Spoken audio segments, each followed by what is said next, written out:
पानी को लेके, गुणवत्ता को लेके आपने कभी सोचा या आपने कोई कार्य किया है? नर्मदा का पानी लगातार डिटेरियोरेट हो रहा है। पूरी नर्मदा के स्ट्रेच में कहीं भी ऐसा पानी नहीं जिस पानी को आप लेकर के सीधे पी लें। तो चाहे वो राजधानी का बड़ा तालाब हो, सब नदियों में मलमूत्र के बैक्टीरिया इसीलिए हैं क्योंकि मलमूत्र जा रहा है। इस छोटे से कार्य को आज तक सरकार नहीं कर पाई। हमारे माननीय प्रधानमंत्री जी ने जहाँ पर उन्होंने आया था वहाँ पर पानी में 48,000 कोलिफॉर्म बैक्टीरिया पाए गए, मलमूत्र वाले। हाँ, बड़े तालाब के अंदर 10 से अधिक नाले मिल रहे हैं। सेंट्रल पॉल्यूशन कंट्रोल बोर्ड की रिपोर्ट है, सीवेज ट्रीटमेंट प्लांट लगाने के बाद भी या तो वो बंद है या फिर नाले मिल रहे हैं, आज तक उन्हीं का ट्रीटमेंट नहीं हो पाया। प्रधानमंत्री जी कहते हैं एक पेड़ मां के नाम। हाँ, और इतनी बड़ी संख्या में देखिए कि पेड़ कटते हैं और लोग चुप रहते हैं। 15 सालों में 6.5 लाख पेड़ भोपाल में काटे गए हैं। स्मार्ट सिटी के आधार पर 10,000 से पेड़ काटे गए। स्मार्ट सिटी योजना ही फेल कर दी गई, 10,000 पेड़ अलग से कट गए।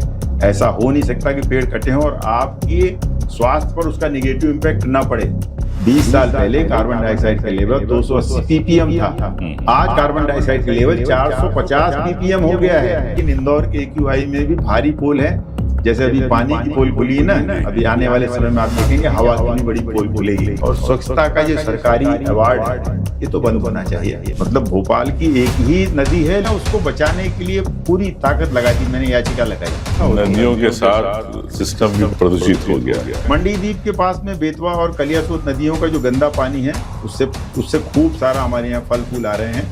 पानी में 2400 गुना मलमूत्र के बैक्टीरिया पाए गए और लेड पाया गया, जिससे कैंसर होता है। पानी उससे सब्जियां हो रही, वो सब्जियां हम आप खा भी रहे हैं। डॉक्टर साहब, भोपाल इंदौर वालों का सब्जी फल फ्रूट बंद करवाओगे आप? वो पानी पीने भी नहीं कि नहीं, वो सब्जी के लायक भी नहीं बचा है और वो सारी सब्जियां सब यहीं आ रही हैं।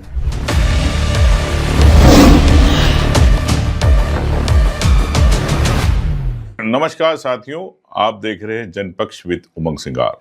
हर बार हम ऐसे मुद्दे को लेके आते हैं जो जनता के बीच में नहीं रहते या अनछुए मुद्दे होते हैं, लेकिन वो उनकी अपनी व्यथा होती, अपनी कहानियां होती। आज आप देख रहे हैं कि जिस प्रकार से पूरे विश्व के अंदर ग्लोबल वार्मिंग हो रही है और पूरा विश्व कहीं ना कहीं चिंता में है कि इस पृथ्वी को हम कैसे बचाएं, इस मानव प्रजाति को कैसे बचाएं, इस सृष्टि को कैसे बचाएं। कई वैज्ञानिक इस पर मंथन कर रहे हैं, पूरा विश्व लगा हुआ। मध्य प्रदेश के अंदर भी एक शख्स है जिन्होंने अपने नौकरी करते थे, प्रोफेसर थे, एनवायरमेंटल साइंटिस्ट रहे वो, उन्होंने डिग्री ली, उसमें 17 साल नौकरी करी एज ए प्रोफेसर, लेकिन उन्हें नौकरी भाई नहीं। नौकरी क्यों नहीं भाई? आज उनसे मुलाकात करेंगे, ऐसे व्यक्ति से कि जो अपना जीवन उन्होंने अपने बाकी समय आज तक 2008 से आज मैं कह सकता हूँ 2026 की चालू हो गया है। उन्होंने अपने जीवन में कई ऐसे वीरान बंजर भूमियों को उन्होंने हरा भरा किया। कई ऐसे कहीं जगह पर डैम बनाए, कहीं तालाब बनाए, कहीं जंगल बनाए जो पर्यावरण के लिए आवश्यक है। हमारे लिए ऑक्सीजन के रूप में आज ये पेड़ हमें ऑक्सीजन देते, वो आवश्यक है। आइए हम ऐसे व्यक्ति से मिलते हैं। सुभाष पांडे जी, आपका स्वागत है जनपक्ष में। Thank you. और बड़े मुझे आज की बात अच्छा लगा कि ऐसे लोग भी हैं जो जीवन के अंदर अपने अलावा आम व्यक्तियों के लिए और इस सृष्टि को, इस जीवन को, पर्यावरण को बचाने का प्रयास करते हैं। सुभाष जी, आप एक सामाजिक कार्यकर्ता के रूप में भी कई समय से काम करते आ रहे हो और मैं समझता हूँ कि कई आपने विदेश यात्राएं भी की होगी इसको लेके, और चूंकि प्रोफेसर रहे तो आपने कई रिसर्च भी हुए होंगे। तो आपके बारे में एक संक्षिप्त बारे में बताइए थोड़ा सा कि आपकी शुरुआत कहाँ से हुई इस जर्नी की? उमंग जी, शुरुआत तो सब्जेक्ट से हुई थी, चूंकि मैं इसी विषय को पढ़ा था, एनवायरमेंटल साइंस को, और उसको पढ़ाने में भी रुचि लेता था, प्रैक्टिकल कार्यों में लेता था, तो रुचि तो वहीं से शुरू हुई। लेकिन बहुत ज़्यादा काम करके 100 से ज़्यादा रिसर्च पेपर बने, 29 पुस्तकें वर्ल्ड वाइड हैं। मध्य प्रदेश में आप कहाँ के रहने वाले? मैं छिंदवाड़ा के पास परासिया एक छोटी जगह है, हाँ, मैं बेसिकली वहाँ से हूँ जी। और फिर वहाँ से चूंकि मैं प्रोफेसर था तो सरकारी नौकरी में ट्रांसफ़र होते रहे। आखिर में भोपाल के पास मेरा ट्रांसफ़र हुआ जी। तो जमीन पर काम करने का जो वो था, वो अनुभव नहीं हो रहा, तो बड़ी बड़ी पुस्तकें लिखी जा रही थी मेरे द्वारा, बहुत सारे काम हो रहे थे। बार बार मन में आता था कि विदेशी लोग बुला रहे थे रिसर्च पेपर के लिए, मैं डायरेक्टर था बहुत सारी विदेशी संस्थाओं में जी लेकिन मुझे लग रहा था जमीन पर एक पौधा नहीं लगे जी। और आप पौधे लिखने पर पूरी पुस्तक लिख दें, तो मन में कहीं खटकता था, बेईमानी लगती थी। और ये आखिरी बात में आपको मन में कचोटती थी कि हाँ, वो लगता था कि प्लांटिंग ए ट्री पर पेड़ लिखना अलग बात है और एक पौधे को बड़ा करके जवान कर देना बिल्कुल ही अलग बात है, और वो तो बिना पौधे को बड़ा किए नहीं समझ सकते। हाँ। आप यदि समझते हैं, देखिए कि जैसे एक माँ बच्चे एक को, अपने बच्चे को हाँ, 9 महीने पालती एक है, माँ एक बाप जो है अपने बच्चे को, फिर उसके बाद उसका जन्म होता है, फिर कई साल उसको पालते संभालते खड़ा करते हैं। एक माँ समझ सकती, माँ बाप समझ सकते हैं। इस प्रकार से आप पेड़ों को लेके आपने किस प्रकार से आपने आपकी भावनाएं जुड़ी?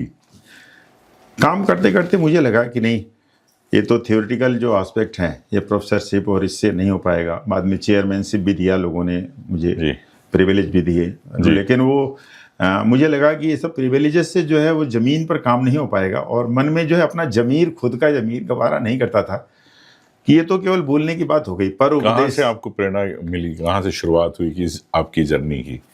मैं तब कॉलेज में था और कई बार जब बाद में आता था तो लोग जैसे बात करते थे तो कईयों ने कहा कि सर आपने खुद ने देखा है क्या इसको, have you seen it practically. बार बार मन में आता था कि नहीं, प्रैक्टिकली देखा तो नहीं है, बोल नहीं पाते थे। आखिरी में मन में द्वंद्व चलते रहा और फिर मुझे लगा मुझे नौकरी के लायक नहीं हूँ, मुझे नौकरी छोड़ना चाहिए और सही में मुझे अपनी मातृभूमि के लिए आना चाहिए। और मैं फॉर्चुनेट हूँ कि ईश्वर ने मुझे मौका दिया, घर वालों ने सपोर्ट किया और इसके कारण फिर मैं पूरी तरह से धीरे धीरे आया। क्या होता है जब एक पौधे पर आप लगिए, आप खुद लगाइए, किसी से मत बात करिए, और यदि आपके अंदर रहे कि मुझे इसको बड़ा करना है, आप सच मानिए, आप उमंग जी धीरे धीरे आप आते आते उसको देखेंगे, एक बार देख तो लूँ जो मैंने लगाया तो मेरा क्या हुआ जी। और जब वो धीरे धीरे उसका प्रोग्रेस देखेंगे, बड़ा होता है, तो आपको वैसी खुशी होती है जैसे अपनी औलाद को देख करके खुशी होती है। और मैंने तो फिर पूरी गंजी पहाड़ियों को डेवलप किया, तालाब ही बना डाले और मुझे लगा कि नहीं, मैं कुछ काम आया अपने देश के लिए। गंजी पहाड़ी मतलब कहीं कोई पेड़ नहीं था? नहीं, सूखी बिल्कुल पत्थर की पहाड़ी। कहाँ पे? ये यदि भोपाल में देखेंगे तो मैनिट की पहाड़ी है, चूना भट्टी से लगी हुई। अच्छा, मैनिट, हाँ, ये जो बहुत बड़ा जिसको सिटी फॉरेस्ट जी कहते हैं। हाँ, तो मैनिट जो है बहुत बड़ा सेंट्रल गवर्नमेंट था, उसकी बाउंड्रीज लग करके बहुत 7 हेक्टेयर की जमीन थी, खाली पड़ी थी। बार बार बिल्डर लोग वहाँ घूमते थे जी, नेता भी आते थे कि ये खाली जमीन पड़ी, यहाँ कोई कॉलोनी बन जाए जी। मेरी भी नज़र थी वहाँ, मेरे को लगा था कि ये खाली पड़ी है और ये शहर बढ़ रहा है, धीरे धीरे इमर्जिंग हो रहा है, तो क्या होगा। मेरे ये सब दिमाग में था, पैसे नहीं थे, बस इच्छाएं थी जी। तो फिर बैंक वाले उस समय कॉलेज में आए, उन्होंने कहा कि साहब हम लोन देना चाहते हैं। मैंने कहा अधिकतम कितना देंगे लोन, अधिक से अधिक कितना देंगे? बोले साहब आप यदि कुछ आपका जो है यदि अधिक से अधिक इंटरेस्ट हो 50,000 रुपये हम लोन देंगे। 2008 की बात है। तो मैंने कहा आप मेरे को लोन दे दीजिए, मैंने जो कागज़ थे वो भर दिए और उसको ले करके फिर मैंने उसको प्लान किया। चूँकि मैं सब्जेक्ट में था, मैंने पढ़ा था, देखा कुछ नहीं था। बहुत ऊंची पहाड़ी है जी। उस ऊंची पहाड़ी पर मैंने सोचा कैसे होगा। उस पहाड़ी पर यदि मैं बात करूं तो आप तो बहुत फिट हैं और आप तो मेरे साथ निश्चित उस पहाड़ी पहुंच सकते हैं, लेकिन सब लोग नहीं जा सकते जी। मैं बताऊं आपको, जवान बच्चे भी ना जा पाए, इतनी ध्रुव पहाड़ी थी वो जी। लेकिन फिर मैंने उसको सोचा कि मैं इसको करूंगा, चूँकि पत्थर की पहाड़ी थी और मुझे पता चला कि यहाँ पर तब उस समय मशीन ड्रिल की नहीं आती थी, तो मैंने छेनी हथौड़ी से झाबुआ के लेबर बुलाए, इसलिए कि वो जोड़े में काम करते हैं, ठेका लेते हैं। 7 हेक्टेयर में 2 बाई 2 की मैंने छेनी हथौड़ी से गड्ढे करवाए 6 से ज़्यादा और पूरा नीम लगाया पूरा, और गधों से मिट्टी पहुंचाई वहाँ 20 गधों की तरफ से, उससे मिट्टी को के ऊपर वहाँ कुछ नहीं आ सकता था, और बोतलों से पानी बरसों डालते डालते आज वहाँ करीब 12-14 हज़ार नीम का घना जंगल तैयार हो गया है और नेचर को वापस वो लौट गया। तो एक बड़ा काम हुआ, बीच में बहुत संघर्ष हुआ, आग लग गई, फिर बुझाए, एक बार बुझाने में ही जल गया, ऐसे छोटी छोटी बहुत सारी चीज़ें होते रहे, लेकिन फाइनली आज वो जंगल पूरा तैयार हो गया। तो आपने एक सिटी फॉरेस्ट से, एक शहर के पहाड़ को, बंजर जमीन को कह सकता हूँ, उसको हरियाली करने के लिए लोन लिया। लोन लेने के बाद आज कैसा फील करते हो आप 14-15 हज़ार पेड़ लगाने के बाद? वो ऐसा लगता है कि जैसे हमारा जीवन सार्थक हुआ, कहीं कुछ कंट्रीब्यूट हो, कहीं हम कुछ कर पाए। दरअसल क्या है, देखिए बोलना अलग बात है, भारत माता की जय, और भारत माता की जय तो कुछ करने से ही होगा, बोलने से तो होता नहीं। क्या बात। तो फिर वो मैं सोचा कि मैं एग्जाम्पल क्यों ना बनाऊं, और एग्जाम्पल बन करके और वो कंट्रीब्यूट कर पाया मैं। एक बहुत अच्छी बात सुभाष जी ने कही कि समाज में हम लोग पैदा होते, अपने लिए हर व्यक्ति काम करता, लेकिन समाज के लिए या इस पर्यावरण के लिए, सृष्टि के लिए हम क्या कंट्रीब्यूट कर सकते हैं। ये एक बड़ी बात है कि हर व्यक्ति को कुछ ना कुछ कंट्रीब्यूट करना चाहिए, जिससे सुभाष जी ने कंट्रीब्यूट किया इस बात को लेके।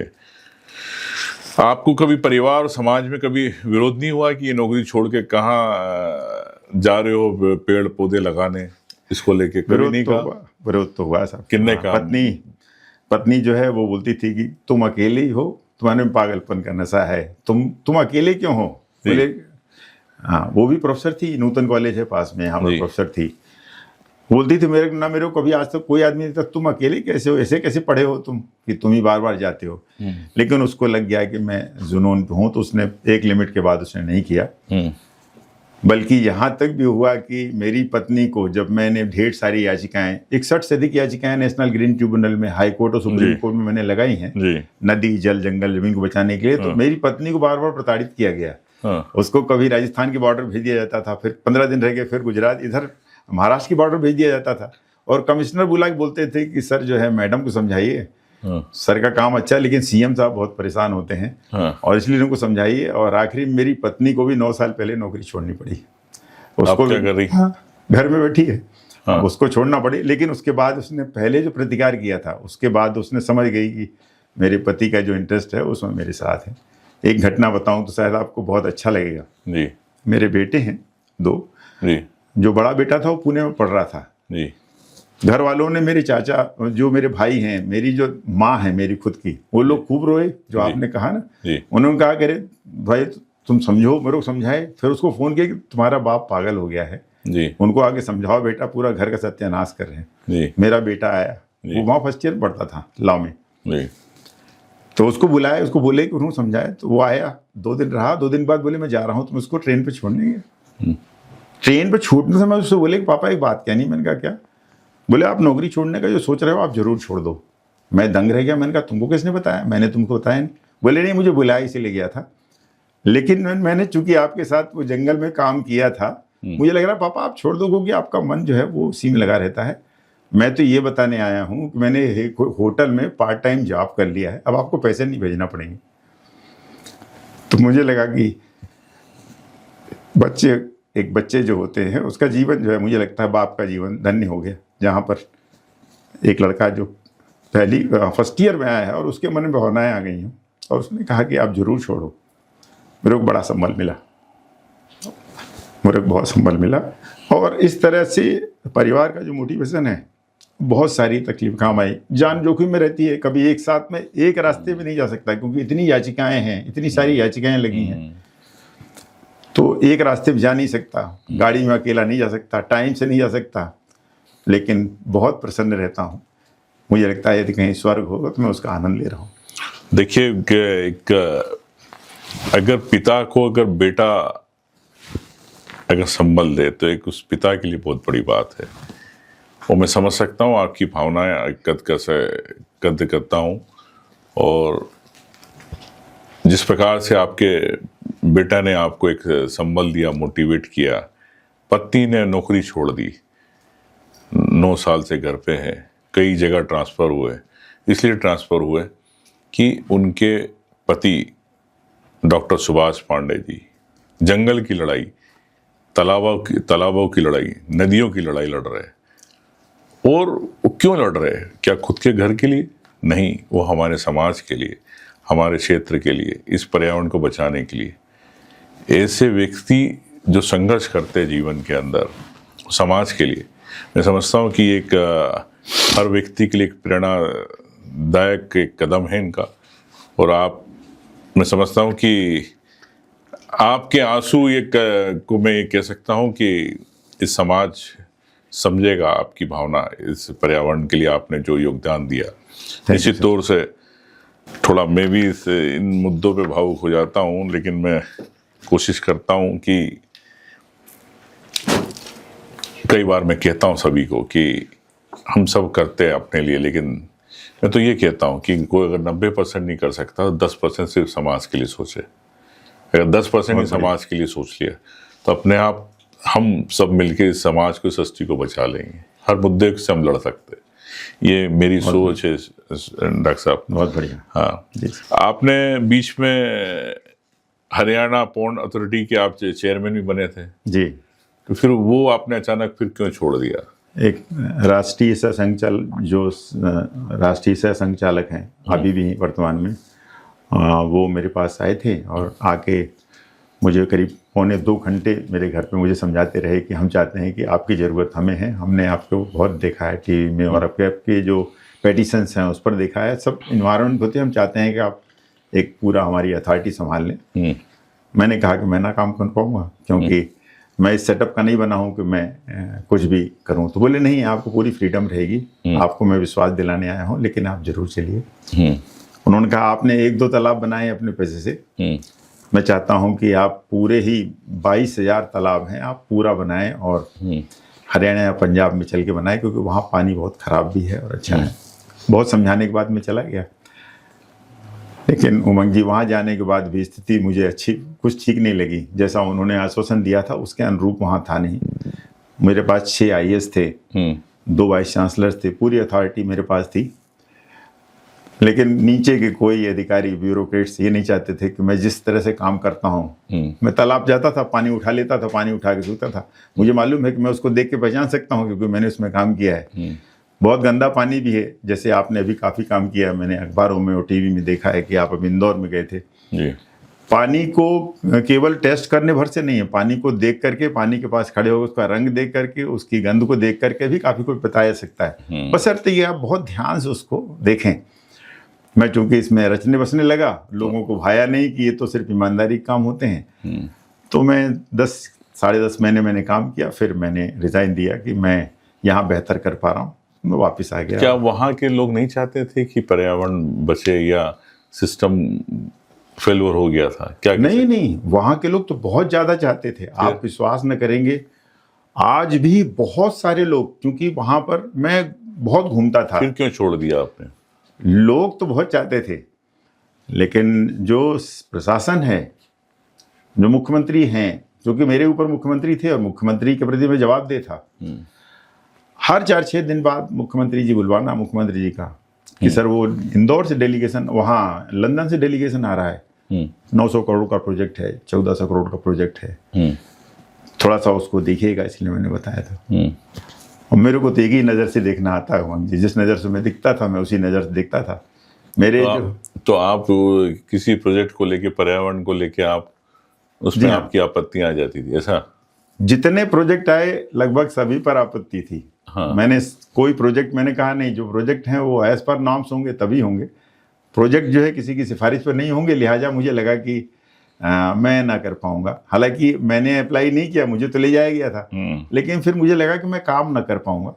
तब भी मैंने वहाँ रहते रहते 4 पॉइंट जो है उसको अपने मनमाफिक बना दिया। 15 करोड़ रुपए से 4 पॉइंट बनाए, लेकिन फिर मैं चला आया। जनता का प्रेम बहुत है, आज भी बहुत सारे लोग लगातार लोग याद करते हैं। आप मानते हैं डॉक्टर साहब कि सिस्टम में जिस प्रकार से ब्यूरोक्रेसी है और राजनीतिक दबाव के कारण जो लोग काम करना चाहते हैं, संवैधानिक पद पे आप भी बैठे हैं, तो काम नहीं कर पाती, आप मानते हैं सिस्टम के अंदर? बिल्कुल। राजनीतिक इच्छा शक्ति में ईमानदारी होना जरूरी है। कम से कम उन मुद्दों पर तो जरूर हो जो आने वाली पीढ़ियों का भविष्य तय करेंगे। मान लीजिए ये जो बच्चे हैं, जवान बच्चे हैं, इनको यदि आबोहवा नहीं मिलेगा, इनको कोई मौका मिलेगा तो ये रहेंगे ही नहीं, ये छोड़ देंगे। तो जब सब छोड़ देंगे तो इतने विशाल देश में रहेगा कौन? जिनको मौका नहीं मिला केवल वही रहेंगे। आपने एक बहुत बड़ी बात करी कि राजनीतिक इच्छा शक्ति के अंदर ईमानदारी बहुत जरूरी है, और ईमानदारी का मतलब नेक नीयत। और मैं समझता हूँ कि नेक नीयत आज के इसमें सिस्टम में, राजनीतिक क्षेत्र के अंदर या प्रशासनिक क्षेत्र में, इस ईमानदारी की कमी होगी। आप मानते हैं इस बात? जी हाँ, बिल्कुल 100%। मैं आपको बताऊं एक छोटा सा एग्जांपल, आप उससे बिल्कुल दर्शक सब समझ जाएंगे उसको। भोपाल में सिटी ऑफ लेक कहा जाता है, लेकिन एक रिवर भी है जी उसका नाम है कलियासोत। वो जी। बेतवा की सहायक नदी है और बेतवा यमुना की है, यमुना गंगा की है। जी। उत्तर भारत की सबसे बड़ी पवित्र नदी जो है उसकी ये ट्रिब्यूटरी है। अच्छा मतलब भोपाल की एक ही नदी है लेकिन वो गंगा की ट्रिब्यूटरी कहलाएगी। अच्छा हाँ, हिमालय बेसिन का महत्वपूर्ण भाग है। जी। मैं उसको बचाने के लिए पूरी ताकत लगा दी, मैंने याचिका लगाई। ऐसा होती है। नदियों के साथ सिस्टम भी प्रदूषित हो गया है, जी हाँ, ये कह सकते बिल्कुल हैं। बिल्कुल। नर्मदा को लेके जो जिस प्रकार से आप देख रहे हैं कि पानी में की गुणवत्ता में कमी आई है, और मैंने भी अभी देखा इंदौर के अंदर नर्मदा पानी किस प्रकार से आ रहा, अनफिल्टर्ड पानी दिया जा रहा लोग। इसकी पानी को लेके, गुणवत्ता को लेके आपने कभी सोचा या आपने कोई कार्य किया है इसमें? हाँ हाँ हाँ। या आपकी क्या सोच है इसमें? नर्मदा का पानी लगातार डिटेरियोरेट हो रहा है। हाँ लगातार डिटेरियोरेट हो रहा है। जी। आप पूछेंगे क्यों? इसीलिए क्यों प्रदूषित हो रहा है? जी हाँ, इसीलिए क्योंकि नर्मदा का 1215 किलोमीटर का जो स्ट्रेच है, बहुत जी। लंबा स्ट्रेच है। जी और कहना न होगा मध्य प्रदेश की सबसे बड़ी नदी है, जीवन जी। रेखा भी है। ये जी। 24 जिलों को प्रभावित करती है, 24 जिलों के पानी को प्रभावित, वहाँ के कृषि और वहाँ की आबो हवा को प्रभावित करती है। लेकिन 24 जिलों के अंदर जो 24 जिलों के मुखिया हैं, ये तो उनको अलग अलग कार्य दे दिया जाए कि आपके जिले के अंदर से कोई भी सीवेज नहीं आएगा, जी तो ये कार्य सरल भी हो जाएगा, जिम्मेदारी भी हो जाएगी। पड़ोस के जिले वाला यदि कलेक्टर काम कर देगा तो वो दिखेगा, पब्लिक के बीच में आएगा। इस छोटे से कार्य को आज तक सरकार नहीं कर पाई, लिहाजा सब गट्टपट्ट है कि कहाँ से कितना सीवेज जा रहा है, कहाँ से कितना सीवेज जा रहा है। लोग उसी पानी का आचमन कर रहे हैं, करोड़ों लोग नहा रहे हैं, जबकि उसका पानी सीधे आचमन करने लायक बिल्कुल नहीं है। मैं पूरी गंभीरता, हाँ, मैं आपको पूरी गंभीरता से कह रहा हूँ क्योंकि मैंने उस पर रिसर्च की हुई है। उसका पानी सी कैटेगरी का है। सी कैटेगरी का मतलब? सी कैटेगरी का वो पानी होता है जिसको कहा जाता है फॉर आउटडोर बाथिंग ओनली।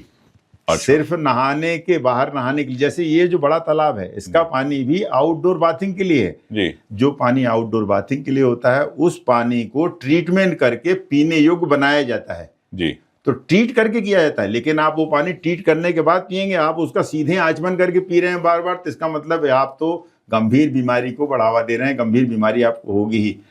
पूरी नर्मदा के स्ट्रेच में कहीं भी ऐसा पानी नहीं जिस पानी को आप लेकर के सीधे पी लें और आपके अंदर कोलीफार्म न पहुंच जाए। वही कोलीफार्म जिसको आपने अभी इंदौर में जाकर काफी, हाँ, आपने बहुत उजागर और बहुत बहुत सक्रियता से आपने उठाया है। वो कोलीफार्म तो नर्मदा के पानी में सब जगह है। बात ये है, कोलीफॉर्म से क्या मेन बीमारियां होती है डॉक्टर साहब? जी, कोलीफॉर्म दो तरह के बैक्टीरिया हैं। इसको बोलते हैं बैक्टीरियोलॉजिकल जो इम्प्योरिटीज हैं, जो बायोलॉजिकल जो बैक्टीरिया हैं। एक होता है टोटल कोलीफॉर्म और एक फीकल कोलीफॉर्म। जी। बिल्कुल सामान्य भाषा में कहें तो ये मलमूत्र के बैक्टीरिया हैं। अरे बाप रे। हाँ, ये बैक्टीरिया कोलीफॉर्म वगैरह बोलने से पब्लिक कंफ्यूज होती है। हाँ। हिंदी में बिल्कुल बताएं तो मलमूत्र के जो बैक्टीरिया हैं वो कोलीफॉर्म हैं। जी। इसका मतलब है यदि मलमूत्र रहेगा तो बैक्टीरिया होंगे, मलमूत्र होगा ही नहीं तो बैक्टीरिया ही नहीं होंगे। हाँ। तो अपने आप में ये प्रमाणित हो जाता है कि भाई नदियों में मलमूत्र नहीं आना चाहिए। मलमूत्र जाएगा तो बैक्टीरिया होगा। तो चाहे वो राजधानी का बड़ा तालाब हो, चाहे वो नर्मदा नदी हो या कोई भी अन्य नदी हो, सब नदियों में मलमूत्र के बैक्टीरिया इसीलिए हैं क्योंकि मलमूत्र जा रहा है। छिपरा की हालत तो बहुत ज्यादा खराब है। छिपरा की हालत थोड़ी नहीं है, छिपरा की हालत तो बहुत ही ज्यादा खराब है। मतलब किसी भी गंदे नाले के आसपास छिपरा की हालत है।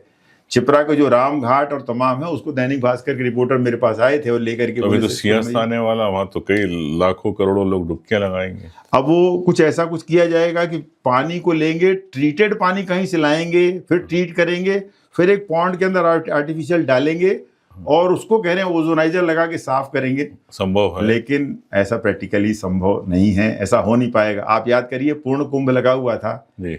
और हमारे माननीय प्रधानमंत्री जी ने जहां नहाया था, उस दिन की सेंट्रल पॉल्यूशन कंट्रोल बोर्ड की रिपोर्ट मेरे पास है, जिस दिन प्राइम मिनिस्टर साहब ने नहाया था जी। जहां पर उन्होंने नहाया था वहां पर पानी में 48,000 ये बैक्टीरिया, कोलीफॉर्म बैक्टीरिया पाए गए थे, मलमूत्र वाले। हाँ, मैंने उसके ऊपर वीडियो भी बनाया है और मैंने उसको बताया था। जब हमारे प्राइम मिनिस्टर तक को साफ पानी नहीं मिल पा रहा नहाने धोने के लिए, सोचिए वीवीआईपीज में, तो छिपरा और दूसरी नदियों के अंदर पानी जो है कितना साफ होगा, इसकी तो कल्पना की जा सकती है।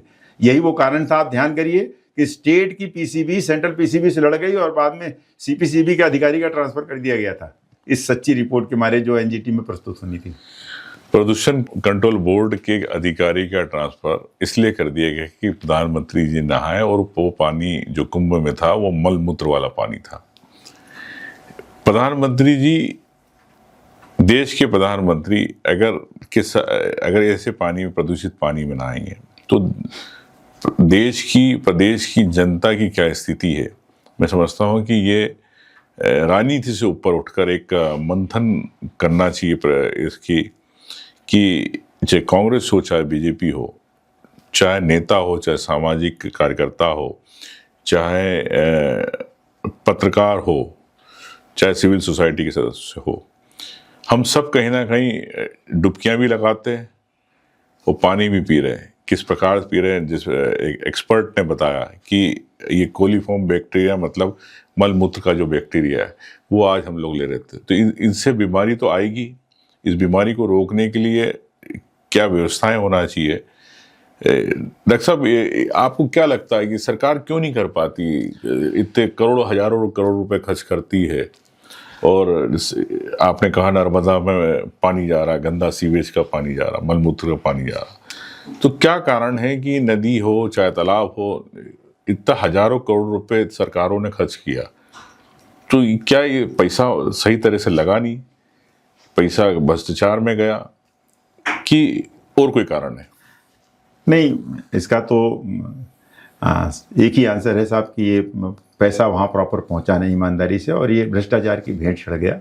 प्राइम मिनिस्टर क्यों नहीं चाहेंगे कि गंगा साफ हो? उससे तो उनको माइलेज ही मिलेगा। आप आज प्रतिपक्ष के नेता हैं, आप कल पक्ष में होंगे, आप क्यों नहीं चाहेंगे कि आप यहाँ के जो पेयजल है जनता को मिले? जमीन पर पहुंचाने की जिम्मेदारी ब्यूरोक्रेसी की है, और ब्यूरोक्रेसी ये भी निश्चित करना है कि जो फंड आ रहा है उसका यूटिलाइजेशन और प्रॉपर फंड नहीं पहुंच पा रहा है, तभी तो ऐसा हो रहा है, ये स्थिति हो रही है। मतलब मिलने वाला जो फंड है, जितना इंफ्रास्ट्रक्चर लगना है, जो वहां पर काम होने हैं, वहाँ काम पूरी ईमानदारी से हो नहीं पा रहे हैं। समय पे निर्णय भी तो नहीं हो पाते। भागीरथपुर में भी यही हुआ कि वो फाइल थी, 2.5 साल चली, निर्णय नहीं हो पाया, चाहे ब्यूरोक्रेसी है चाहे कोई भी हो, तो निर्णय नहीं हुआ तो काम नहीं हो पाया, सीवेज का पानी पीना पड़ा लोगों को। हाँ, लेकिन भागीरथपुरा का जो आपने एक चीज दिखाई है वो तो एक है, लेकिन 2019 में Madhya Pradesh pollution control board की रिपोर्ट है मेरे पास। अच्छा। कि पूरे इंदौर के 59 स्थानों का पानी से चेक किया, भागीरथपुरा उसमें से एक था जी। 59 में से 58 स्थानों का पानी जो प्रदूषित पाया गया था। अभी उसको कहाँ अभी आया है मार्ग? अभी तो आया नहीं। 59 जगहों में से 58 जगहों का पानी प्रदूषित पाया गया, खुद सरकार की रिपोर्ट है पॉल्यूशन कंट्रोल बोर्ड की। अच्छा। अभी भागीरथपुरा के अलावा बाकी स्थिति भी अभी देखा जाना है। ईश्वर न करे कभी दुर्घटना हो और फिर भागीरथपुरा रिपीट हो जाए, क्योंकि पानी तो सब जगह खराब है, पूरे इंदौर का ही पानी गड़बड़ है। ये एक बड़ा सवाल कि 2019 के अंदर मध्य प्रदेश प्रदूषण विभाग ने एक इंदौर के सैंपल लिए थे और भागीरथपुरा सरी के हाल पूरे हर जगह के बताए गए, लेकिन 2019 से आज तक सरकार ने उस पर कोई संज्ञान नहीं लिया। मैं समझता हूँ कि ये एक बड़ा प्रश्न है, और इंदौर को अगर स्वच्छ इंदौर के हमें भविष्य में फिर पुनः अवार्ड लेना है तो इस पे भी सरकार को विचार करना पड़ेगा। कितनी जगह ऐसे, आप मेरे को सिर्फ 1-2 उदाहरण बताइए कि जहां आपने ग्राउंड रियलिटी देखी कि सरकार ने ये काम किया लेकिन जमीन पे नहीं हो पाया। बहुत जगह है, 1-2 उदाहरण। जैसे भोपाल के बारे में कहिए ना जी, राजधानी है तो जी जी, अब राजधानी है और बड़ा तालाब जो है, यहाँ सब आदमी गर्व से कहते हैं, जो बाहर से आदमी आता आप कहते हैं कि बड़ा तालाब देखा तुमने, आप ही कहते हो, बड़ी झील है ना, बड़ी झील को, बड़े तालाब को आप ही गर्व से कहते हो कि हमारे यहाँ सिटी ऑफ लेक है और उसमें भी 18 से ज्यादा लेक हैं, लेकिन उसमें भी बड़ा तालाब तो जो है बहुत बड़ा है, आप उसको दिखाते होंगे। लेकिन बड़े तालाब के अंदर 10 से अधिक नाले मिल रहे हैं। सेंट्रल पॉल्यूशन कंट्रोल बोर्ड की रिपोर्ट है, जिस पानी को यहाँ पर 40% जनता, 12 लाख लोग पीते हैं पानी, 40% जनता पीती है इस तालाब से 12 लाख से ज्यादा। बड़े तालाब से कितने लोग पानी? 40%, 12 लाख लोग पानी पीते हैं। क्या बात कर रहे हैं? हाँ, 40% जनता उसी का पानी पीती है, और उसके अंदर 12 नाले मिलते हैं। उसके अंदर 10 नाले जो है वो सेंट्रल पॉल्यूशन कंट्रोल बोर्ड ने 2023 की एक सबमिशन में, मेरी याचिका थी, उसमें सबमिशन में कहा कि 10 नाले मिल रहे हैं। हाँ, अब बताइए, सीवेज ट्रीटमेंट प्लांट लगाने के बाद भी या तो वो बंद है या फिर नाले मिल रहे हैं, आज तक उन्हीं का ट्रीटमेंट नहीं हो पाया। तो आप मानते हैं कि गंदा पानी 12 लाख लोगों के घरों में जा रहा? नहीं, अब वो क्या हो रहा है, वो पानी लिया है और जब उसको पीने का काम होता है तो उसमें क्या करते हैं, ट्रीटमेंट प्लांट बना हुआ है श्यामला हिल्स पे, उसमें वहाँ क्लोरीन के कैप्सूल डाल देते हैं और ब्लीचिंग पाउडर दे देते हैं, और आपको जो पानी मिल रहा है उसमें मलमूत्र का बैक्टीरिया नहीं मिलेगा, जी। लेकिन इसका मतलब ये नहीं कि बाकी की बैक्टीरिया नहीं है, दूसरे तमाम तरह के जहर भी तो हैं उसमें। हाँ, भाई तमाम तरह के दूसरे जहर भी हैं, केवल कोलीफार्म पर नहीं होता ना। जैसे मैं बताऊं आपको कि जो पानी है उस पानी के अंदर कई जगह वहां पर मूर्ति, अभी छठ पूजा हुई थी और छठ पूजा के अंदर महिलाएं वहां डुबकी लगाती हैं बहुत बड़ी मात्रा में, नाक के पास से लेकर ऊपर तक वो सिंदूर लगाती हैं। बाजार में बिकने वाला सिंदूर प्रदूषित है, लेड है उसमें, रेड लेड है। ओहो। हाँ, PB304 बोलते हैं, रेड लेड, और रेड लेड कैंसर कारक है। अब सब उसमें डुबकी लगा लिया उन्होंने, यहीं पर शीतलदास की बगिया पर। शीतलदास की बगिया पर लगा, और बड़ी लाखों की संख्या में लोगों ने डुबकी लगा दिया। मूर्ति विसर्जन होता है, वो आखिरी में जाके टर्मिनल पॉइंट पे मूर्ति विसर्जन हो रहा है। अब मान ली मूर्ति विसर्जन किया और प्रॉपर 24 घंटे पहले नहीं निकाला, तो वो जो मूर्तियों के अंदर का केमिकल है, जो रंग है, उसमें 32 प्रकार के हैवी मेटल होते हैं जो कैंसर कारक होते हैं। वो फिर पानी में गया, और पानी कोई प्लास्टिक की बाल्टी में नहीं है उमंग जी, पानी तो जमीन पर है, वो नीचे जमीन का लेयर देके, स्ट्रेटा देके सब चला जाएगा। पानी के बारे में मेरे पास रिसर्च है कि 12 किलोमीटर तक जमीन में जा सकता है, subject to level of strata. वो पानी लगातार जा रहा है, तो मतलब बड़े तालाब के आसपास 2-3-4 किलोमीटर तो मानिए कि वो सब पानी, घरों के अंदर का पानी भी खराब हो गया। और जब आप बोरिंग में भी जाता है, बोरिंग में भी जा रहा है, और जो पानी आप दे रहे हैं उसमें तो आप हटा रहे हैं कोलीफॉर्म। उसमें तो आप उसमें कोलीफॉर्म हटा दे रहे हैं, तो बाकी वो कहाँ हटा, लेड कहाँ हटा, जो उससे कौन कौन सी बीमारियां हो सकती? सभी कैंसर कारक बीमारियों की जड़ हैवी मेटल हैं, और इसमें हैवी मेटल ही होते हैं। मूर्तियों में 32 प्रकार के हैवी मेटल होते हैं। मरकरी होती है, लेड होता है, आयरन होता है, क्रोमियम होता है, निकेल होता है, ऐसे सभी तरह के जो केमिकल रंग हैं। आपने कभी सरकार को चेताया इन बातों को लेके कि भाई आप ठीक है ट्रीटमेंट प्लांट चला रहे हो, लेकिन इसमें से कोलीफॉर्म आपका बैक्टीरिया अलग हो गया, लेकिन बाकी जो बैक्टीरिया जा रहे हैं, इसको लेके सरकार को कभी चिट्ठी आपने सचेत किया? मैंने सरकार को चिट्ठी लिखी, कोई रिस्पांस जैसा कभी नहीं आता, मेरे पास भी रिस्पांस नहीं है जी। फिर मैंने नेशनल ग्रीन ट्रिब्यूनल में याचिका लगाई जी। ये याचिका लगी थी अगस्त 2013 में जी, और उसमें मैंने याचिका लगाई और मैंने बताया, जो आपके सामने भी कहा मैंने, कि ये चीजें होती हैं, इसीलिए मूर्ति विसर्जन जो है किसी भी पीने के पानी की वाटर बॉडी में नहीं होने, चाहे वो तालाब हो चाहे वो नदी हो। काफी लंबी चली, और फिर उस याचिका में बाद में अंतिम जजमेंट आया, और उस अंतिम जजमेंट का परिणाम ये हुआ कि मध्य प्रदेश, छत्तीसगढ़ और राजस्थान में आपने देखा होगा कि मोहल्ले मोहल्ले कुंड बनने लगे मूर्ति विसर्जन करने के लिए, और नदियों और तालाबों के किनारे कुंड बनने लगे। अब उनके अंदर सीधे विसर्जन नहीं होता। वो आपने मुद्दा उठाया था जब शिवराज सिंह जी वाला वीडियो, मैंने वो शिवराज सिंह वाला, फिर मैंने ये बात को उठाई थी जब उन्होंने मेरे को, जस्टिस दलीप सिंह थे उस समय, वो जस्टिस दलीप सिंह मुझसे बोले कि पांडे साहब आपने तो मुख्यमंत्री का ही फोटो लगा दिया। तो मैंने कहा सर कि जब मुख्यमंत्री ही नाव में बैठ के बड़े तालाब के बीच में विसर्जन करेंगे तो किसी दूसरे का फोटो कैसे लगाया सकता है। तो उन्होंने इस बात को स्वीकार किया, और उन्होंने कहा कि आगे से किसी भी वाटर बॉडी में, मध्य प्रदेश, छत्तीसगढ़ और राजस्थान के किसी भी वाटर बॉडी में जिसका पानी पिया जाता है, उसको बोलते हैं portable water body. Portable water body में मूर्ति विसर्जन सीधे नहीं किया सकता। तब से सरकारी तौर पर ये प्रतिबंध तो है, लेकिन दबे छुपे इसका इम्प्लीमेंटेशन पूरा नहीं हो पा रहा, इसलिए कहीं कहीं गड़बड़ होती है। बाई एंड लार्ज मूर्ति विसर्जन जो है अब नदियों के किनारे या दूर या मोहल्लों में किया जा रहा है।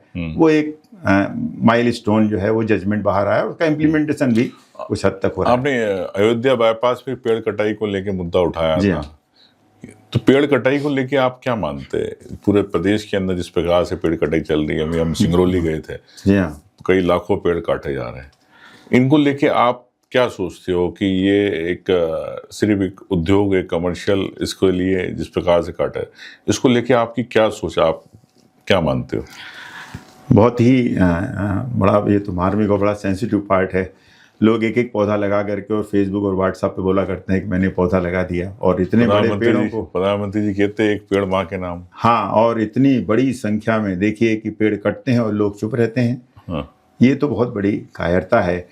मैं बताऊं आपको कि यदि आप इस पूरे को देखें तो मैंने पहली बार 2018-19 में मैंने ट्री ऑडिट किया, राजधानी भोपाल के लिए किया। आपको बताऊं तो कोई सरकारी ऑडिट नहीं, सरकारी विभाग हैं लेकिन किसी ने इसको गिनती नहीं की। तो ट्री ऑडिट? हाँ, ट्री ऑडिट मैंने किया खुद ने। कैसे किया ट्री ऑडिट आपने? मैंने क्या किया कि मेरे पास एक रिसर्च पेपर था, TV. Ramachandran, Bangalore Indian institute of science के साइंटिस्ट थे, टी.वी. उनकी पहली बार रिसर्च पेपर आई, उसमें उन्होंने देश के 4 शहरों को लिया, फॉर्चुनेटली भोपाल ले लिया उन्होंने, वरना भोपाल 4 शहरों में भोपाल आना मुश्किल था, जी। लेकिन उन्होंने भोपाल को लिया था। उस पर उन्होंने कहा कि भोपाल की स्थिति नाजुक होने वाली है। उन्होंने वो जो मेरे को इन्फ्रेंस दिया था, उन्होंने जो उसमें रिपोर्ट दी थी रिसर्च पेपर में, उसको आधार बना के गूगल इमेजरी पे गया मैं, और गूगल इमेजरी को मैंने डाटा निकाले। फिर मैंने देखा कि यहाँ के सेंसिटिव पॉइंट कौन कौन से भोपाल के, तो मैंने 15 लोकेशन सॉर्ट आउट किए। फिर वहाँ गया मैं, जमीनी हालात देखे, गूगल इमेजरी से मिलाया और टीवी रामचंद्रन की रिपोर्ट को मिलाया। सबको मिला करके मैंने कंक्लूड किया कि 15 सालों में 6.5 लाख पेड़ भोपाल में काटे गए हैं। 6.5 लाख पेड़ों की हत्या कर दी गई। उसमें से अधिकांश पेड़ तो जो है वो गैरवाजी भी हैं। जैसे आपको खूब याद होगा स्मार्ट सिटी का कितना हुआ चला, करोड़ों रुपए उसमें लग गए। स्मार्ट सिटी के आधार पर 10,000 से पेड़ काटे गए। स्मार्ट सिटी योजना ही फेल कर दी गई, 10,000 पेड़ अलग से कट गए। किसी भी इतने बड़े शहर में 10,000 पेड़ों की कटाई बहुत ज्यादा मायने रखती है। ऐसा हो नहीं सकता कि पेड़ कटे हों और आपके स्वास्थ्य पर उसका निगेटिव इम्पैक्ट ना पड़े। जी हाँ, मैं पूरी गंभीरता से कह रहा हूं, हर एक व्यक्ति के स्वास्थ्य पर उसका असर तो पड़ेगा ही। अब ऐसे 10,000 पेड़ों की कटाई तो रोज का काम है। और ये केवल मेरी रिसर्च नहीं है, मैं आपके संज्ञान में एक छोटी सी बात लाना चाहता हूं। गवर्नमेंट ऑफ इंडिया का पर्यावरण और जल मंत्रालय, पर्यावरण और जो ministry of environment and forest है, पर्यावरण और वन मंत्रालय भारत सरकार का, वो हर 2 साल में एक पूरे देश का जंगलों के बारे में स्टडी करते हैं और उसको बोलते हैं बाई एनियल रिपोर्ट, द्विवार्षिकी रिपोर्ट निकालते हैं कि पूरे देश में जंगलों की स्थिति क्या है। हालांकि वो जो रिपोर्ट निकलती है वो भी विवादास्पद है, लेकिन मैं 2024 की जो रिपोर्ट है अभी हाल की, उसको आपके संज्ञान में लाना चाहता हूँ। निसंदेह आपके पाठक पहली बार ये सब जानकारी देंगे वो जी।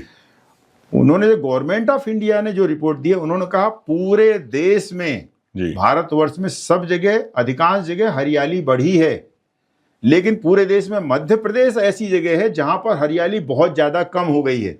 अच्छा, सिर्फ मध्य प्रदेश में हरियाली कम हुई है और बाकी अधिकांश जगह हरियाली बढ़ी है। और कितनी हुई है? उन्होंने कहा 612 स्क्वायर किलोमीटर का जंगल मध्य प्रदेश में कम हो गया 2 साल में। इसका यदि आप एकड़ में निकालें तो 1.5 लाख एकड़ के आसपास जमीन जो है वो काट के उन जंगलों को काट दिया गया है। ये तो मध्य प्रदेश का है। तो विकास बनाम पर्यावरण की लड़ाई में आप क्या सोचते हैं? ऐसा विकास होना चाहिए पर्यावरण को खत्म करके?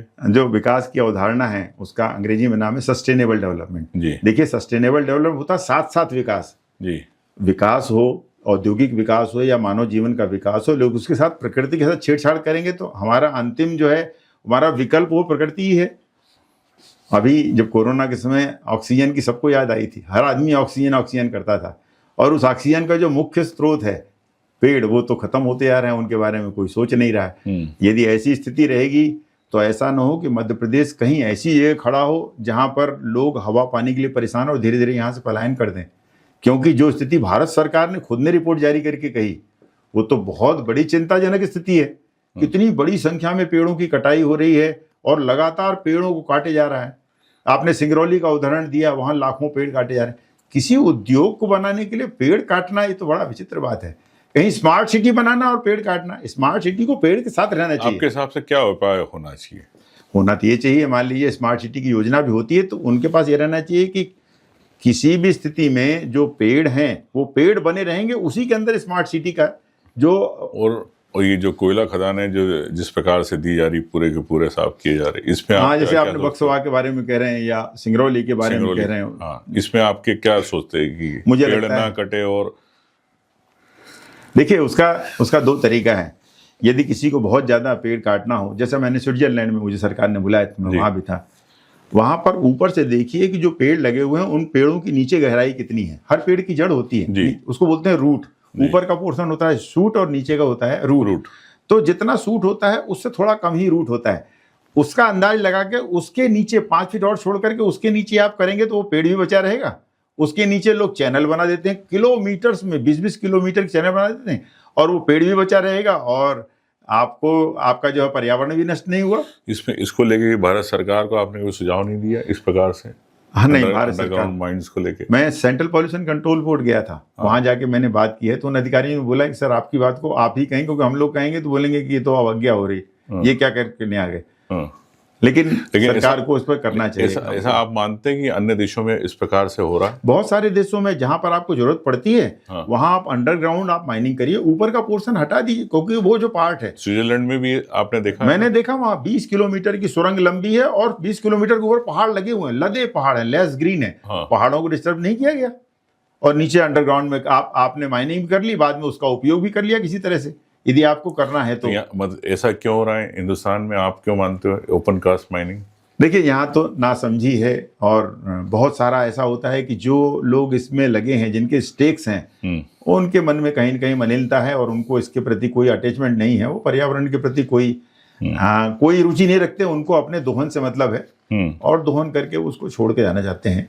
नहीं तो ऐसा नहीं होता। जैसे आपने अयोध्या का नाम लिया, अयोध्या बाईपास का, बिल्कुल सरल शब्दों में आपको बताऊं, जहां पर पेड़ों की कटाई अभी हो रही है और हम लोग इसको मामले को ले गए हैं, सुप्रीम कोर्ट में चले गए, स्टे चला गया है अभी वहां पर, जहां पर हो रही उससे 3 किलोमीटर दूर पर अलग से रिंग रोड है, वहां पर पेड़ बहुत कम है। अरे ये पूरा ही हाईवे आपको चौड़ा ही करना, वहां चौड़ा कर दीजिए, शहर के अंदर इतना चौड़ा करके क्यों करेंगे? 10 लेन क्यों बनाएंगे? किसी भी शहर में, छोटे शहर में 10 लेन नहीं बन सकता। आसपास बड़े नेताओं के जमीनें खरीद लेते हैं, ब्यूरोक्रेट जमीन खरीद लेते हैं, उद्योगपति, ताकि उन जमीनों के भाव मिल जाए, इसलिए नए रोड बनते हैं। ऐसा हो रहा है, आप मानते हैं इस बात को? हाँ, लेकिन ये बताइए, मान लीजिए आपने जमीन ले ली, आपने बेच दी, अपने बच्चों को देंगे क्या? पेड़ जब नहीं रहेंगे, ऑक्सीजन नहीं मिलेगी, कार्बन डाइऑक्साइड का लेवल बढ़ते जा रहा है। 20 साल पहले कार्बन डाइऑक्साइड का लेवल 280 ppm था, आज कार्बन डाइऑक्साइड का लेवल 450 ppm हो गया है। और कार्बन डाइऑक्साइड ही ग्रीन हाउस गैस है, ग्लोबल वार्मिंग का मुख्य कारण है। अब पूरी दुनिया में बढ़ती हुई गर्मी का मुख्य कारण कार्बन डाइऑक्साइड, और कार्बन डाइऑक्साइड दुगनी होने वाली है। और आप पेड़ को खत्म कर देंगे तो आप अपने भोपाल इंदौर का AQI क्या है, एयर क्वालिटी इंडेक्स? यदि आप पूरे साल भर का AQI, हाँ मैंने तो नापा है, मेरे पास इंस्ट्रूमेंट है, सब देखा मैंने तो। जो भोपाल का AQI है वो पूरे साल का 115 से 125 के आसपास जनरल रहता है भोपाल का। हाँ। और इंदौर का AQI जो है 100 से 110 के आसपास रहता है। लेकिन इंदौर के AQI में भी भारी पोल है, जैसे अभी पानी की पोल खुली है ना, अभी आने वाले समय में आप देखेंगे हवा की भी बड़ी पोल खुलेगी। मेरे को उसकी जानकारी है और समय रहते मैं उसका खुलासा करूंगा, क्योंकि ये मेरी जानकारी में पूरा है। मतलब आप मानते हो कि AQI जो 100-110 है वो नहीं है, उससे ज्यादा है? हाँ, उससे बहुत ज्यादा है। इसीलिए कि भोपाल की तुलना में इंदौर में औद्योगिकीकरण ज्यादा है जी, और औद्योगिकीकरण ज्यादा है, जनसंख्या भी ज्यादा है, वाहनों का प्रदूषण भी बहुत ज्यादा है। सरकार आंकड़े छुपा रही है। हाँ, और आपको बताऊं, जिस गवर्नमेंट ऑफ इंडिया की मैंने आपको जिक्र किया, भोपाल की वनों की कटाई जो है वहां पर, यहाँ पर 133 एकड़ की जमीन 2 साल में यहाँ कम हुई है। मध्य प्रदेश की तो 1.5 लाख से अधिक एकड़ की जमीन कम। इंदौर की भोपाल से 8 गुना ज्यादा पेड़ों के जंगल कटे हैं। जंगल कट गए, औद्योगिक ज्यादा हैं, प्राइवेट जो है बहुत ज्यादा बसें चलती हैं। आपको ध्यान हो, आगरा बॉम्बे रोड पर बसें चलती हैं, यहाँ पर तो इस तरह की बसें नहीं है। पॉपुलेशन ज्यादा है, उन सब का कुल मिला जुला के असर यह है कि वहां पर एयर पॉल्यूशन ज्यादा है। लेकिन बात यह है कि वहां पर प्राइवेट प्लेयर्स ने हवा को मापने के उपकरण लगा दिए कि हम नापेंगे। आप अंदाज लगाइए, कोई प्राइवेट प्लेयर हवा नापने का जो उपकरण लगाएगा तो वो क्या दिखाएगा? मैंने देखा है कि 365 दिनों में कुछ स्थानों पर केवल 65 दिन हवा दिखाई गई है, 300 दिन हवा नहीं दिखाई गई। क्या ये, तो आप क्या मानते हैं इंदौर की क्या एक्चुअल हवा होगी? AQI 200 के आसपास होना चाहिए AQI जनरल। स्वास्थ्य के लिए ठीक है? नहीं, बिल्कुल नहीं।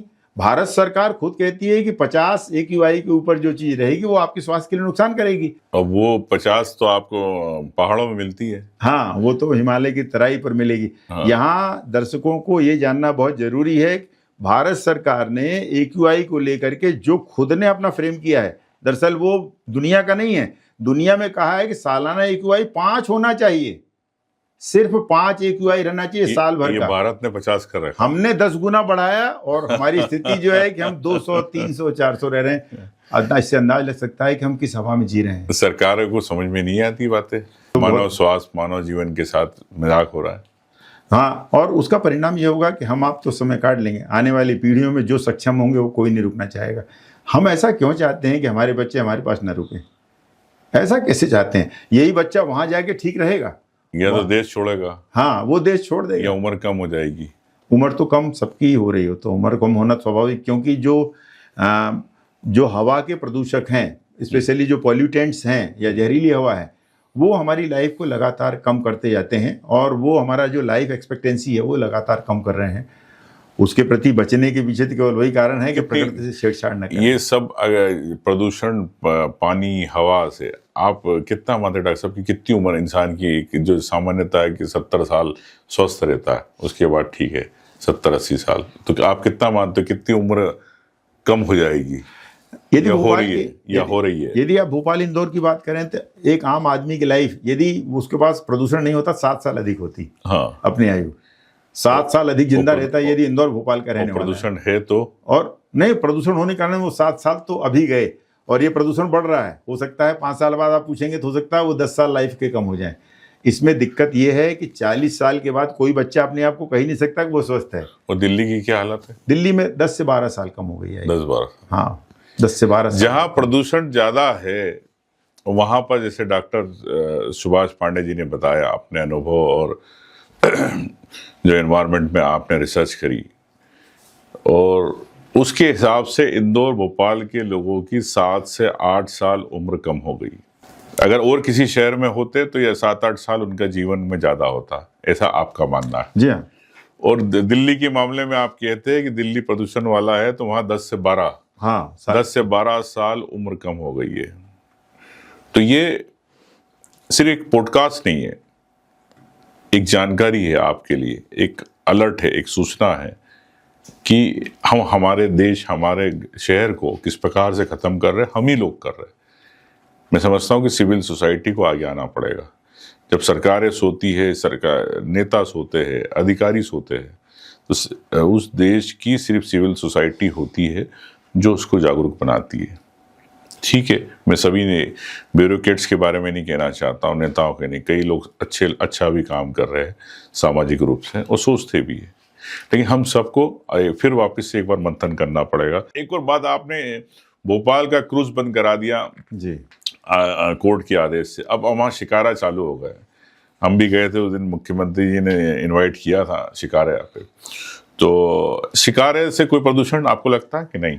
अभी फिलहाल नहीं है। उसका उद्देश्य ये था कि जिस भी वाटर बॉडी को पीने के काम में लाया जाता है, चाहे हमारी पवित्र नदी नर्मदा हो या फिर जैसे बड़ा तालाब जैसे वाटर बॉडीज जिसका पानी पीने के काम में लाया जाता है, उसमें यदि मोटराइज्ड बोट चलेंगी, मोटर जनित कोई भी बोट चलेगी, जैसे क्रूज शिप चलती डीजल है, तो उससे जो उससे निकलने वाला सीपेज और स्पिलेज जो है वो अंदर मिलेगा, और ये डीजल का जो सल्फर है वो कार्सिनोजेनिक होता है, कैंसर कारक होता है। और इसको आधार बना के बहुत लंबी लड़ाई लड़ने के बाद मतलब अभी भोपाल वासी शिकारे का आनंद ले सकते हैं आपके साथ? जी हाँ। जब तक शिकारे में कोई मोटर जनित कोई कार्य न हो और उस पर प्रतिबंध लगा रहना चाहिए कि लोग वहां जाएं तो बॉटल न फेंकें, थूकें नहीं पानी में, या पानी में जो है आप जाके कुछ खुरापात न करें। तब तक उन स्थितियों यदि वो प्रतिबंध बने रहते हैं और उसको कड़ाई से पालन होता है तो मुझे लगता है फिर तो वो पानी नहीं, फिर वो शिकारा चलाया जा सकता है। एक मेरा सुझाव है, इतने दर्शक हैं आपके सब देखने वाले, आपके मार्फत, चूंकि आप तो खुद नेता प्रतिपक्ष हैं, मेरा एक अनुरोध है कि मुख्यमंत्री तक ये बात पहुंचे कि कम से कम बोट क्लब जैसी जो बड़े तालाब की जगह है वहां अंदर पॉलीथीन को ना ले जाने दें। एक बार प्रपोजल भी आया लेकिन नहीं होता है। वहां पर आप कहते हैं कि भाई यहाँ पर सिगरेट नहीं हो सकता अंदर, यहाँ पर अल्कोहलिक ड्रिंक्स नहीं होंगे, और आप यहाँ पर अंदर जो है आप पॉलीथीन बैन कर दें, आप लिख दें पॉलीथीन फ्री जोन, तो कम से कम उन जगहों पर जो जगहें प्रतिबंधित हैं उसको पूरी तरह से प्रतिबंधित कर दें, क्योंकि वो हमारे आपके जीवन से संबंधित है। ठीक है, आपकी बात ठीक है। मैं चाहूँगा कि माननीय मुख्यमंत्री जी और सरकार इस बात पे डॉक्टर सुभाष पांडे जी की बात की ने जो सलाह दी है कि भोपाल की झील कैसे सुरक्षित रहे, उसमें क्या प्रतिबंध होना चाहिए, मैं समझता हूँ सरकार इस पे विचार करेगी और सशर्त पालन भी कराएगी। जो हमारे पर्यटक जाते हैं, वो पर्यटकों से मैं निवेदन करना चाहूँगा इस बात पे आप ध्यान रखें। इंदौर को क्लीननेस की रैंकिंग को लेकर 8 बार अवार्ड मिले। इस 8 बार अवार्ड मिले तो इसे मैंने ग्राउंड लेवल पर जाकर कई चीज़ें देखी, वहाँ पर कई कॉलोनियों में गया, मोहल्लों में गया, कई अखबारों ने भी उस बात को देखा। अवार्ड लेने के नाम पर हम कहीं ना कहीं हमारे इंदौर, जो इंदौर वासी, मैं भी इंदौर में रहा हूँ, इंदौर में पला पढ़ा हूँ, तो मुझे भी बड़ा दुख हुआ इंदौर को इस सामने भय तस्वीर बनी। तो आपके हिसाब से अवार्ड को लेके, स्वच्छता को लेके क्या पैरामीटर्स होना चाहिए, जो कहीं ना कहीं अवार्ड के चक्कर में पैरामीटर्स को दबा दिया जाता, छुपा दिया जाता? आप क्या कहते हैं अवार्ड्स को लेके? मैं एज ए एक्सपर्ट, आप एनवायरनमेंट के एक्सपर्ट है। मुझे लगता है कि आप पूरे भारतवर्ष में देखिए, साउथ में कुछ काम अच्छा हो रहा है, वहाँ की जो लोकल बॉडीज़ हैं, नॉर्थ की लोकल बॉडी, विशेष रूप से इंदौर और भोपाल की जो लोकल बॉडीज़ हैं, नगर निगम हैं, उनका काम जो है वो हमेशा संदेह के घेरे में रहता है और वो काम बहुत ज़्यादा विश्वास करने योग्य नहीं है। यदि ऐसा नहीं होता तो भागीरथपुरा की घटना बिल्कुल नहीं होती। और जो काम अभी नहीं हुए हैं, जो खुलासे नहीं हुए हैं या जो विस्फोट नहीं हुए हैं, वो भी कोई बहुत दिन तक रुकने वाले नहीं, वो भी सब बातें आ जाएंगी। और स्वच्छता का जो सरकारी अवार्ड है ये तो बंद होना चाहिए, क्योंकि इससे तो किसी का फ़ायदा नहीं है। वो तो आपने ये तय कर लिया है कि किनको देना है जी, जहाँ पर देना है, कहाँ पर सरकार है। और ये जो सरकार दे करके अंधा बाटे रेवड़ी चीन के दे, ये तो कोई बात नहीं है। क्या आप तो खूब घूमे हैं, आप देखिए साउथ में क्या शहर नहीं है सुंदर, वहाँ तक कोई पहुँच नहीं पा रहा। हमको ईमानदारी से स्वीकार करना चाहिए कि साउथ के शहर हमारे नॉर्थ के शहरों को बजाय बहुत ज़्यादा सुंदर हैं, बहुत ज़्यादा साफ़ सफाई, उनमें सिविक सेंस है उन लोगों में। अभी नॉर्थ इंडिया में लोगों में उतना सिविक सेंस भी नहीं है कि बड़े तालाब के किनारे से जाएं और वो मूंगफली खा के तालाब के अंदर फेंक देते हैं या भुट्टा खा के फेंक देते हैं। उनको ये नहीं मालूम है कि बड़े तालाब में जो भुट्टा या मूंगफली फेंक रहे हैं वो गंगा को प्रदूषित करेगा, क्योंकि ये पानी कुल मिला के गंगा में जा रहा है घूम फिर के। इतना सरकार को चाहिए कि यह अवेयरनेस लोगों के बीच में फैलाए। तो आप ये जो अवार्ड्स है, क्या जनता से नहीं पूछे जाते हैं? जनता से राय नहीं ली जाती हर मोहल्ले, हर गली के लोगों से? नहीं साहब, वो कैसे अवार्ड दिए जाते हैं? वो क्या है, सैम्पलिंग होती है जनता के बीच में। हाँ। सैम्पलिंग में देखा जाता है कि किससे पूछना है और किससे नहीं। मैं तो आगे बढ़ के कहा कि उसमें भी सिलेक्शन होता है। हाँ जी हाँ, मैंने कहा कि चूंकि जैसे पूरे भोपाल की जो डंपिंग साइट, पूरे जब से मध्य प्रदेश बना तब से पूरे भोपाल का कचरा जहाँ फेंका जाता है, भेजा जाता था, वो भानपुर खंती नाम था उसका।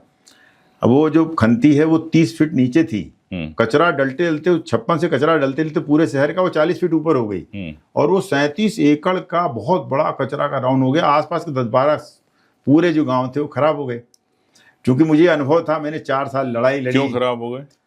जो कचरा है वो कचरा अनसेग्रीगेटेड था, उसमें सब कुछ था।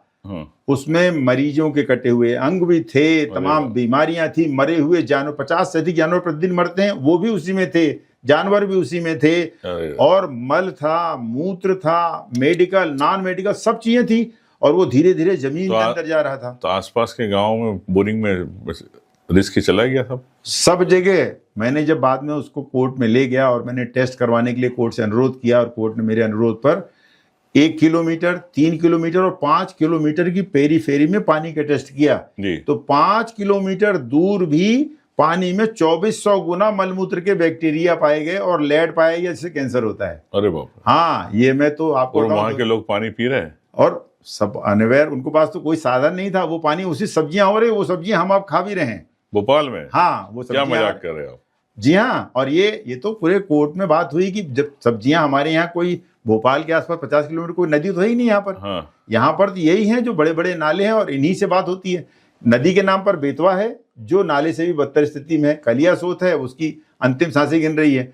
इन्हीं का जो पानी इधर उधर इकट्ठा रहता है। और इनका पानी कौन सा है? मलमूत्र का जो पानी है। हाँ। और इंडस्ट्रियल वेस्ट भी उसी में है, इंडस्ट्री का वेस्ट भी है। हाँ। उन्हीं से सब सिंचाई होती है, उन्हीं से डेयरी चल रही है। कहाँ सब्जियां हो रही हैं आपके हिसाब से आसपास, जहाँ से आ रही भोपाल में? मंडीदीप के पास में बेतवा और कलियासोत नदियों का जो गंदा पानी है, उससे खूब सारा हमारे यहाँ फल फूल आ रहे हैं। आदमपुर छावनी जो नया डंपिंग साइट बनी है, वहां से बहुत बड़ी मात्रा में खाद्यान्न आते हैं, फल और सब्जियां आती हैं। अभी मैंने कल टाइम्स ऑफ इंडिया को मैंने इंटरव्यू दिया, उनको बताया कि डॉक्टर साहब आप भोपाल इंदौर वालों का सब्जी फल फ्रूट बंद करवाओगे आप? नहीं, मैं तो यथार्थ के लिए, मेरे और कोई उद्देश्य भी नहीं है जी, कि मैं तो सिर्फ यही चाहता हूँ कि लेकिन मेरे प्रदेश के लोग स्वस्थ रहें साहब। ये नहीं, आपकी भावना का मैं सम्मान करता हूँ। आपने एक सजगता के साथ जागरूकता का अभियान है। मैं एक छोटी सी बात बताऊं जी उमंग जी की, वो माँ बहुत अच्छी नहीं होती जो माँ अपने बेटे को, जैसे वो लड़का जा रहा है उसको बोलते वाह बेटा स्मार्ट, वेरी स्मार्ट, वो बहुत अच्छी नहीं कहेगी। वो माँ ज्यादा अच्छी होती है जो पढ़ी लिखी तो नहीं है लेकिन अपने आंचल से बोलता है माँ जा रहा हूँ, बोले रुक रुक तेरा यहाँ दाग लगा है, वो दाग पहुँच देती है और बोलती जा यहाँ से। उसको बेस्ट ऑफ लक तो नहीं कहती लेकिन वो उसके कचरे को साफ कर देती है।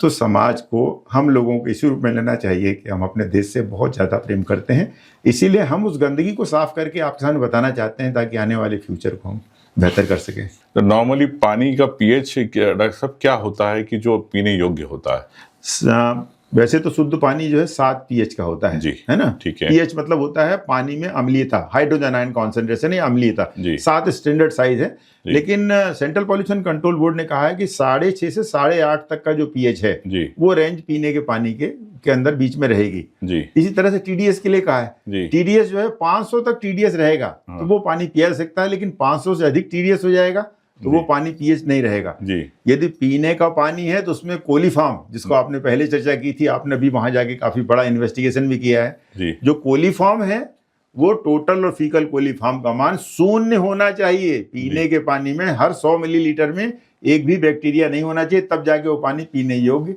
होगा जी।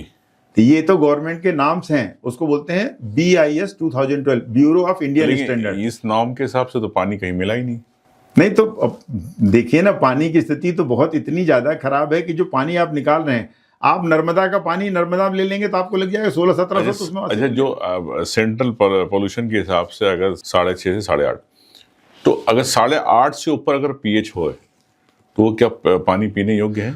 वो क्षारी हो गया? नहीं, वो भी नहीं है। और 6.5 से यदि नीचे आ जाएगा हाँ, तब भी वो पानी नहीं है। क्या बीमारियां होती?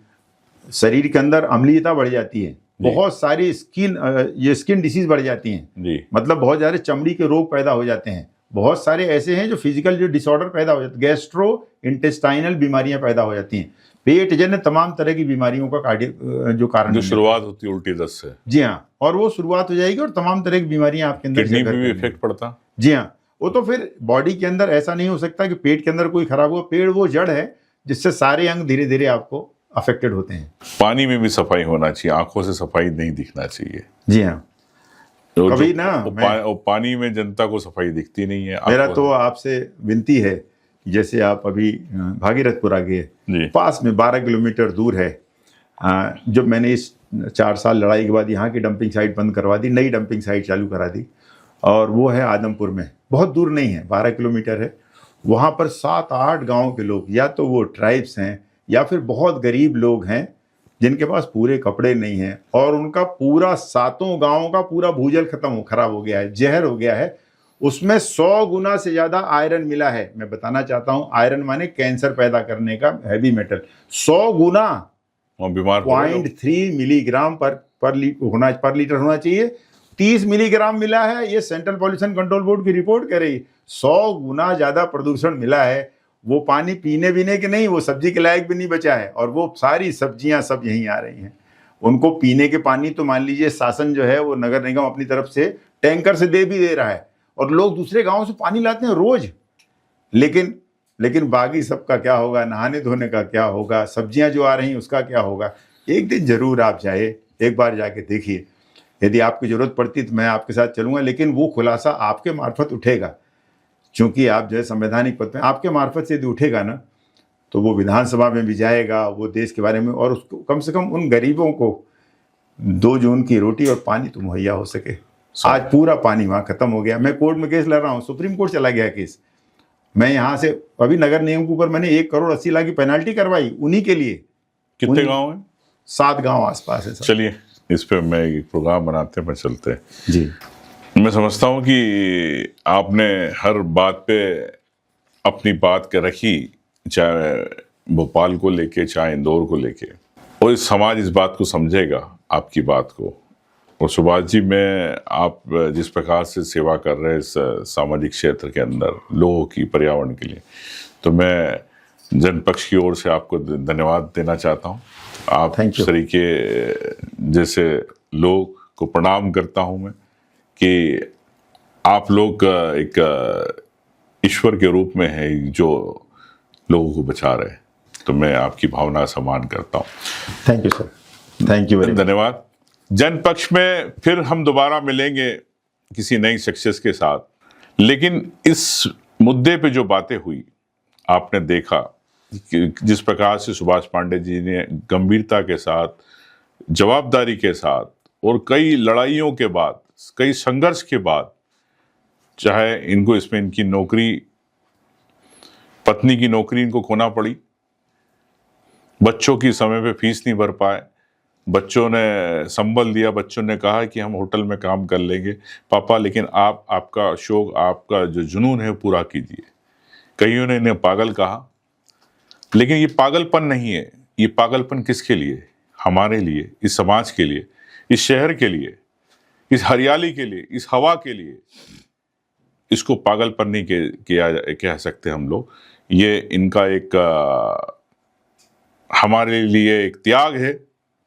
इस त्याग को, डॉक्टर सुभाष पांडे जी के त्याग को मैं सैल्यूट करता हूं और मैं आप सबसे कहूंगा कि इस जनपक्ष के इस एपिसोड को शेयर कीजिए, कमेंट कीजिए, आपकी बातें हमारे तक पहुंचे और हम आपकी बात को लेके, आपके शहर को लेके, पर्यावरण को लेके जो इस एपिसोड मैंने विशेष रूप से आज बनाया है, निश्चित तौर से हम सब मिलके इस मध्य प्रदेश को एक हरा भरा मध्य प्रदेश बनाएं, स्वच्छ मध्य प्रदेश, स्वच्छ हवा के साथ बनाएं। यही मेरा उद्देश्य था। इसलिए नमस्कार, धन्यवाद। जनपक्ष में फिर मैं आपके साथ अगली बार मिलूंगा। Thank you.